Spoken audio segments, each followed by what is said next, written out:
नमस्कार, खबरों के बुलेटिन च स्वागत। मैं हाँ कुसुम सोनिया। सब तो पहला चोणवीਆਂ खबरां। राष्ट्रपति रामनाथ कोविंद वालों राजपालों ते उप राजपालों की 51वीं कानफ्रेंस नूं संबोधन। कहा भारत ने कोविड महामारी नाल नजिठण लई व्यापक अते प्रभावशाली मुहिम चलाई।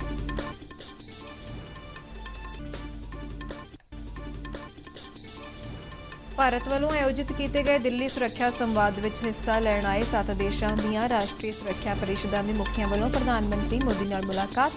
प्रधानमंत्री मोदी ने कहा कि यह संवाद प्रगतिशील सभ्याचारक परंपरावां नूं सुरजीत करना ते कट्टड़पंथी रुझानां दा मुकाबला करन लई काम करेगा।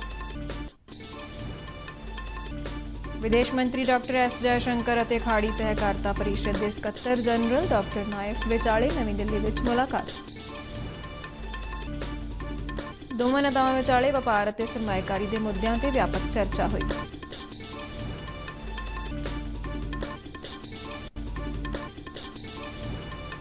ਅਤੇ T20 विश्व कप के पहले सैमीफाइनल में न्यूजीलैंड ने इंग्लैंड को 5 विकेटां नाल हरा के फाइनल में प्रवेश किया। दूजा सैमीफाइनल अज आस्ट्रेलिया ते पाकिस्तान विचाले होवेगा।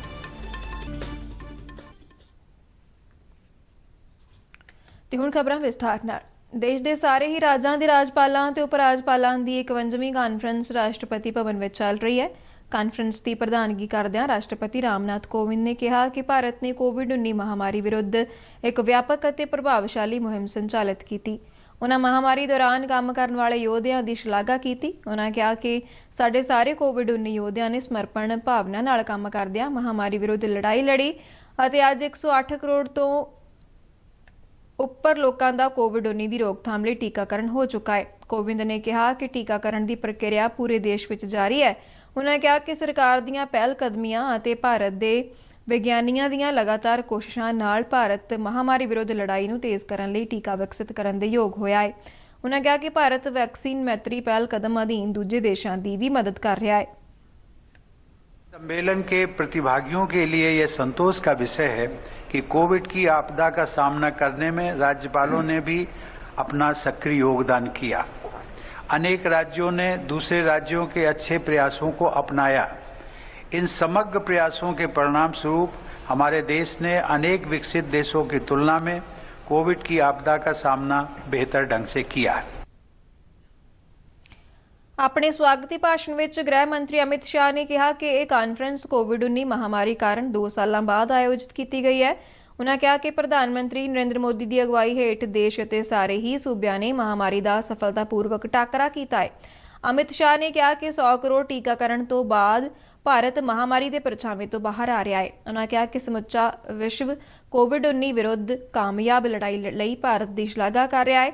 गृह मंत्री ने कहा कि प्रधानमंत्री ने कई बार मुख मंत्रियों ते राजपालों नाल महामारी दौरान गलबात की ते इसकी रोकथाम लई उन्होंने सलाह दी। उन्होंने कहा कि राज्यपालों ने कोविड-19 महामारी दौरान पूरी सरगर्मी नाल काम किया। अमित शाह ने कहा कि हुण आज़ादी का अमृत महोत्सव का समा है अते इस समय राज्यपालों की कानफ्रेंस विशेष महत्व रखती है। एक जन एक मन इस सूत्र को चरितार्थ करते हुए जिस प्रकार से लड़ाई लड़ी गई, आज पूरी दुनिया वो लड़ाई लड़ने की हमारी पद्धति और मिली हुई सफलता की भूरी भूरी प्रशंसा करती है। इस महामारी के दौरान प्रधानमंत्री जी ने लगभग 20 बार सभी राज्यों के मुख्यमंत्रियों के साथ वीडियो कॉन्फ्रेंस कर और कई बार व्यक्तिगत रूप से बातचीत कर भी राज्यों का मार्गदर्शन किया। और इस महामारी के दौरान माननीय प्रधानमंत्री जी ने राज्यपालों के साथ भी बैठक कर कोविड महामारी के लिए राज्यपाल भवन राजभवन क्या कर सकता है, इसके लिए भी बात की थी। 7 देशों दीआं राष्ट्रीय सुरक्षा परिषदां दे मुखियां ने कल प्रधानमंत्री नरेंद्र मोदी नाल मुलाकात की। ये सारे नेता भारत के राष्ट्रीय सुरक्षा सलाहकार अजीत डोवाल की मेज़बानी में नवी दिल्ली में करवाए गए खेतरी सुरक्षा संवाद में हिस्सा लैण लई आए हुए सन। संवाद में हिस्सा लैण उपरंत इन्हां सारिआं ने प्रधानमंत्री मोदी नाल मुलाकात की अते अफगानिस्तान की स्थिति ते उन्हां नाल अपने विचार साझे कीते। जिन्हां देशों के अधिकारियों ने इस संवाद में हिस्सा लिया उन्हां विच ईरान, कजाकिस्तान, किर्गिस्तान, रूस, तजाकिस्तान, तुर्कमेनिस्तान अते उज़बेकिस्तान शामिल ने। ਇਹਨਾਂ ਸਾਰਿਆਂ ਨੇ ਭਾਰਤ ਵੱਲੋਂ ਆਯੋਜਿਤ ਕੀਤੇ ਗਏ ਇਸ ਸੰਵਾਦ ਦੀ ਸ਼ਲਾਘਾ ਕੀਤੀ। ਪ੍ਰਧਾਨ ਮੰਤਰੀ ਨੇ ਇਹਨਾਂ ਦੇਸ਼ਾਂ ਦੇ ਨੁਮਾਇੰਦਿਆਂ ਵੱਲੋਂ ਦਿੱਲੀ ਸੁਰੱਖਿਆ ਸੰਵਾਦ ਵਿੱਚ ਕੋਵਿਡ ਮਹਾਮਾਰੀ ਦੀਆਂ ਚੁਣੌਤੀਆਂ ਦੇ ਬਾਵਜੂਦ ਹਿੱਸਾ ਲੈਣ ਲਈ ਸ਼ਲਾਘਾ ਕੀਤੀ। ਪ੍ਰਧਾਨ ਮੰਤਰੀ ਨਰਿੰਦਰ ਮੋਦੀ ਨੇ ਇਹ ਉਮੀਦ ਵੀ ਜ਼ਾਹਿਰ ਕੀਤੀ ਕਿ ਖੇਤਰੀ ਸੁਰੱਖਿਆ ਸੰਵਾਦ ਮੱਧ ਏਸ਼ੀਆ ਦੇ ਸੰਜਮ ਅਤੇ ਪ੍ਰਗਤੀਸ਼ੀਲ ਸੱਭਿਆਚਾਰਕ ਪਰੰਪਰਾਵਾਂ ਨੂੰ ਮੁੜ ਤੋਂ ਸੁਰਜੀਤ ਕਰਨ ਅਤੇ ਕੱਟੜਪੰਥੀ ਰੁਝਾਨਾਂ ਦਾ ਮੁਕਾਬਲਾ ਕਰਨ ਲਈ ਕੰਮ ਕਰੇਗਾ। ਰੱਖਿਆ ਮੰਤਰੀ ਰਾਜਨਾਥ ਸਿੰਘ ਨੇ ਕਿਹਾ ਹੈ ਕਿ ਮੇਕ ਇਨ ਇੰਡੀਆ ਰਾਹੀਂ ਸਵਦੇਸ਼ੀਕਰਨ ਦੇ ਯਤਨਾਂ ਦੇ ਨਤੀਜੇ ਸਾਹਮਣੇ ਆਉਣੇ ਸ਼ੁਰੂ ਹੋ ਗਏ ਨੇ। ਭਾਰਤੀ ਹਵਾਈ ਫੌਜ ਦੇ ਕਮਾਂਡਰਾਂ ਦੀ ਕਾਨਫਰੰਸ ਨੂੰ ਸੰਬੋਧਨ ਕਰਦਿਆਂ ਉਹਨਾਂ ਮੇਕ ਇਨ ਇੰਡੀਆ ਰਾਹੀਂ ਸਵਦੇਸ਼ੀਕਰਨ ਦੇ ਖੇਤਰ ਵਿੱਚ ਕੀਤੇ ਜਾ ਰਹੇ ਯਤਨਾਂ ਤੇ ਜ਼ੋਰ ਦਿੱਤਾ ਅਤੇ ਕਿਹਾ ਕਿ ਹਥਿਆਰਬੰਦ ਬਲਾਂ ਨੂੰ ਕਿਸੇ ਵੀ ਤਰ੍ਹਾਂ ਦੀ ਸਥਿਤੀ ਦੀ ਜਾਣਕਾਰੀ ਮਿਲਣ ਤੇ ਉਸ ਦਾ ਜਵਾਬ ਦੇਣ ਲਈ ਤਿਆਰ ਰਹਿਣ ਦੀ ਜ਼ਰੂਰਤ ਹੈ। ਉਹਨਾਂ ਭਵਿੱਖ ਦੇ ਸੰਘਰਸ਼ਾਂ ਵਿੱਚ ਭਾਰਤੀ ਹਵਾਈ ਫੌਜ ਦੀ ਭੂਮਿਕਾ ਨੂੰ ਮਹੱਤਵਪੂਰਨ ਦੱਸਿਆ। ਵਿਦੇਸ਼ ਮੰਤਰੀ ਡਾਕਟਰ ਐਸ ਜੈਸ਼ੰਕਰ ਨੇ ਕੱਲ੍ਹ ਨਵੀਂ ਦਿੱਲੀ ਵਿੱਚ ਖਾੜੀ ਸਹਿਕਾਰਤਾ ਪਰਿਸ਼ਦ GCC ਦੇ ਸਕੱਤਰ ਜਨਰਲ ਡਾਕਟਰ ਨਾਇਫ ਫਲਾਹ ਮੁਬਾਰਕ ਅਲ ਹਜ਼ਰਫ ਨਾਲ ਗੱਲਬਾਤ ਕੀਤੀ। ਡਾਕਟਰ ਨਾਇਫ ਭਾਰਤ ਦੇ 2 ਦਿਨਾਂ ਸਰਕਾਰੀ ਦੌਰੇ ਤੇ ਨੇ। ਦੋਨਾਂ ਨੇਤਾਵਾਂ ਨੇ ਭਾਰਤ ਅਤੇ GCC ਵਿਚਾਲੇ ਇਤਿਹਾਸਕ ਅਤੇ ਦੋਸਤਾਨਾ ਸੰਬੰਧਾਂ ਨੂੰ ਜ਼ਾਹਿਰ ਕੀਤਾ, ਜਿਨ੍ਹਾਂ ਵਿੱਚ ਹਾਲ ਹੀ ਦੇ ਸਾਲਾਂ ਵਿੱਚ ਵਾਧਾ ਹੋਇਆ ਹੈ। ਉਹਨਾਂ ਨੇ ਭਾਰਤ ਤੇ GCC ਸੰਬੰਧਾਂ ਦੀ ਵਿਆਪਕ ਸਮੀਖਿਆ ਕੀਤੀ ਅਤੇ ਇਹਨਾਂ ਨੂੰ ਹੋਰ ਅੱਗੇ ਵਧਾਉਣ ਦੇ ਢੰਗ ਤਰੀਕਿਆਂ ਤੇ ਚਰਚਾ ਕੀਤੀ। ਡਾਕਟਰ ਨਾਇਫ ਨੇ ਖਾੜੀ ਦੇਸ਼ਾਂ ਵਿੱਚ ਭਾਰਤੀ ਭਾਈਚਾਰੇ ਦੇ ਯੋਗਦਾਨ ਦੀ ਸ਼ਲਾਘਾ ਕੀਤੀ ਅਤੇ ਕਿਹਾ ਕਿ GCC ਆਪਣੇ ਆਰਥਿਕ ਵਿਕਾਸ ਵਿੱਚ ਭਾਰਤ ਦਾ ਭਾਈਵਾਲ ਬਣਨਾ ਚਾਹੁੰਦਾ ਹੈ। ਦੋਹਾਂ ਨੇਤਾਵਾਂ ਨੇ ਭਾਰਤ ਅਤੇ GCC ਵਿਚਾਲੇ ਵਪਾਰ ਅਤੇ ਸਰਮਾਏਕਾਰੀ ਦੇ ਮੁੱਦਿਆਂ ਤੇ ਵੀ ਚਰਚਾ ਕੀਤੀ। ਡਾਕਟਰ ਜੈਸ਼ੰਕਰ ਨੇ FDI ਲਈ ਭਾਰਤ ਦੀ ਖਿੱਚ ਨੂੰ ਉਜਾਗਰ ਕੀਤਾ, ਜਿਸ ਵਿੱਚ GCC ਦੇਸ਼ਾਂ ਵਿੱਚ ਸੰਪਤੀ ਫੰਡ ਵੀ ਸ਼ਾਮਲ ਨੇ। ਦੋਹਾਂ ਧਿਰਾਂ ਨੇ ਜਲਦੀ ਹੀ ਅਗਲਾ ਭਾਰਤ GCC ਟਰੋਇਕਾ ਸਿਆਸੀ ਸੰਵਾਦ ਬੁਲਾਉਣ ਦਾ ਵੀ ਫੈਸਲਾ ਕੀਤਾ। ਸੰਵਾਦ ਦਾ ਪਿਛਲਾ ਗੇੜ ਪਿਛਲੇ ਸਾਲ ਨਵੰਬਰ ਵਿੱਚ ਵਰਚੁਅਲ ਤੌਰ ਤੇ ਆਯੋਜਿਤ ਕੀਤਾ ਗਿਆ ਸੀ। ਕੇਂਦਰੀ ਸਿਹਤ ਤੇ ਪਰਿਵਾਰ ਭਲਾਈ ਰਾਜ ਮੰਤਰੀ ਡਾਕਟਰ ਭਾਰਤੀ ਪ੍ਰਵੀਨ ਪੁਆਰ ਨੇ ਕਿਹਾ ਹੈ ਕਿ ਭਾਰਤ ਵਿੱਚ TB ਦੇ ਖਾਤਮੇ ਦੀ ਸਮਾਂ ਸੀਮਾ ਵਿੱਚ ਹੁਣ ਸਿਰਫ 37 ਮਹੀਨੇ ਬਚੇ ਨੇ। ਸਾਲ 2025 ਤੱਕ TB ਰੋਗ ਦੇ ਖਾਤਮੇ ਬਾਰੇ ਇੱਕ ਵਿਚਾਰ ਚਰਚਾ ਦੀ ਪ੍ਰਧਾਨਗੀ ਕਰਦਿਆਂ ਡਾਕਟਰ ਪੁਆਰ ਨੇ ਕਿਹਾ ਕਿ ਕੇਂਦਰ ਨੇ TB ਦੇ ਰੋਗ ਨੂੰ ਹੁਣ ਵਿਆਪਕ ਮੁੱਢਲੀ ਸਿਹਤ ਸੰਭਾਲ ਦਾ ਇੱਕ ਜ਼ਰੂਰੀ ਹਿੱਸਾ ਬਣਾ ਦਿੱਤਾ ਹੈ ਅਤੇ ਇਸ ਨੂੰ ਆਯੁਸ਼ਮਾਨ ਭਾਰਤ ਯੋਜਨਾ ਨਾਲ ਜੋੜ ਦਿੱਤਾ ਗਿਆ ਹੈ। ਉਹਨਾਂ 2025 ਤੱਕ ਭਾਰਤ ਵਿੱਚੋਂ TB ਨੂੰ ਖਤਮ ਕਰਨ ਬਾਰੇ ਪ੍ਰਧਾਨ ਮੰਤਰੀ ਨਰਿੰਦਰ ਮੋਦੀ ਦੀ ਵਚਨਬੱਧਤਾ ਨੂੰ ਦੁਹਰਾਇਆ। TB ਦੇ ਖਾਤਮੇ ਲਈ ਇਸਤੇਮਾਲ ਕੀਤੇ ਜਾਣ ਵਾਲੀਆਂ ਨਵੀਆਂ ਦਵਾਈਆਂ, ਨਵੇਂ ਨਿਯਮਾਂ ਅਤੇ ਪ੍ਰੋਗਰਾਮਾਂ ਬਾਰੇ ਉਹਨਾਂ ਕਿਹਾ ਕਿ TB ਨਾਲ ਨਜਿੱਠਣ ਲਈ ਨਵੀਆਂ ਖੋਜਾਂ ਅਤੇ ਤਕਨੀਕਾਂ ਦਾ ਵਿਕਾਸ ਕੀਤਾ ਜਾ ਰਿਹਾ ਹੈ।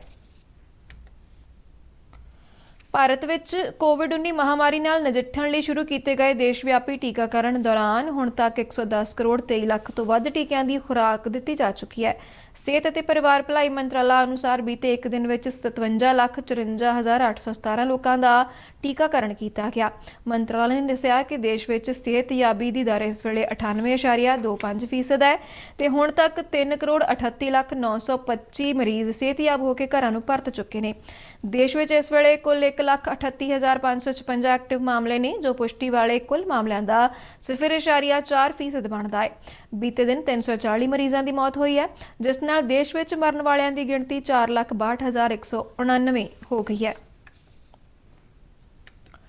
ਪੰਜਾਬ ਮੰਤਰੀ ਮੰਡਲ ਨੇ ਗੁਲਾਬੀ ਸੁੰਡੀ ਦੇ ਹਮਲੇ ਕਾਰਨ ਪ੍ਰਭਾਵਿਤ ਹੋਏ ਕਪਾਹ ਚੁਗਣ ਵਾਲੇ ਖੇਤ ਮਜ਼ਦੂਰਾਂ ਨੂੰ ਆਰਥਿਕ ਸਹਾਇਤਾ ਦੇਣ ਦੀ ਤਜਵੀਜ਼ ਨੂੰ ਪ੍ਰਵਾਨਗੀ ਦੇ ਦਿੱਤੀ ਹੈ। ਮੁੱਖ ਮੰਤਰੀ ਚਰਨਜੀਤ ਸਿੰਘ ਚੰਨੀ ਦੀ ਅਗਵਾਈ ਹੇਠ ਕੱਲ੍ਹ ਚੰਡੀਗੜ੍ਹ ਵਿੱਚ ਹੋਈ ਮੰਤਰੀ ਮੰਡਲ ਦੀ ਮੀਟਿੰਗ ਵਿੱਚ ਗੁਲਾਬੀ ਸੁੰਡੀ ਦੇ ਹਮਲੇ ਕਾਰਨ ਪ੍ਰਭਾਵਿਤ ਕਿਸਾਨਾਂ ਨੂੰ ਹੋਏ ਨੁਕਸਾਨ ਦੇ ਕੁੱਲ ਮੁਆਵਜ਼ੇ ਦੀ 10% ਰਕਮ ਕਪਾਹ ਚੁਗਣ ਵਾਲੇ ਖੇਤ ਮਜ਼ਦੂਰਾਂ ਨੂੰ ਮੁਹੱਈਆ ਕਰਵਾਈ ਜਾਵੇਗੀ। ਇੱਕ ਸਰਕਾਰੀ ਬੁਲਾਰੇ ਨੇ ਦੱਸਿਆ ਕਿ ਮੀਟਿੰਗ ਦੌਰਾਨ ਪੋਸਟ ਮੈਟ੍ਰਿਕ ਵਜ਼ੀਫਾ ਸਕੀਮ ਦੇ ਲਾਭਪਾਤਰੀ ਵਿਦਿਆਰਥੀਆਂ ਨੂੰ ਦਰਪੇਸ਼ ਮੁਸ਼ਕਲਾਂ ਤੇ ਵੀ ਵਿਚਾਰ ਕੀਤਾ ਗਿਆ।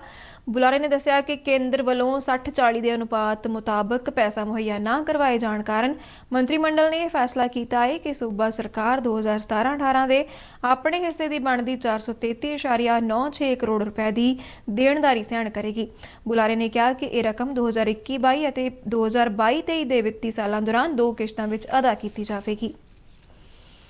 ਭਾਰਤੀ ਮੌਸਮ ਵਿਭਾਗ ਨੇ ਭਾਰੀ ਬਾਰਿਸ਼ ਦੀ ਚੇਤਾਵਨੀ ਤੋਂ ਬਾਅਦ ਤਮਿਲਨਾਡੂ ਅਤੇ ਪੁਡੂਚੇਰੀ ਦੇ ਤੱਟਵਰਤੀ ਇਲਾਕਿਆਂ ਵਿੱਚ ਹਾਈ ਅਲਰਟ ਜਾਰੀ ਕੀਤਾ ਹੈ। ਵਿਭਾਗ ਨੇ ਕਿਹਾ ਹੈ ਕਿ ਦੱਖਣ ਪੂਰਬੀ ਬੰਗਾਲ ਦੀ ਖਾੜੀ ਤੇ ਹਵਾ ਦਾ ਘੱਟ ਦਬਾਅ ਬਣਿਆ ਹੋਇਆ ਹੈ, ਜਿਸ ਨਾਲ ਤਮਿਲਨਾਡੂ, ਪੁਡੂਚੇਰੀ ਅਤੇ ਕਰਾਈਕਲ ਦੇ ਤੱਟਵਰਤੀ ਇਲਾਕਿਆਂ ਅਤੇ ਕੁਝ ਹੋਰ ਹਿੱਸਿਆਂ ਵਿੱਚ ਭਾਰੀ ਤੋਂ ਬਹੁਤ ਭਾਰੀ ਮੀਂਹ ਪੈਣ ਦੀ ਸੰਭਾਵਨਾ ਹੈ।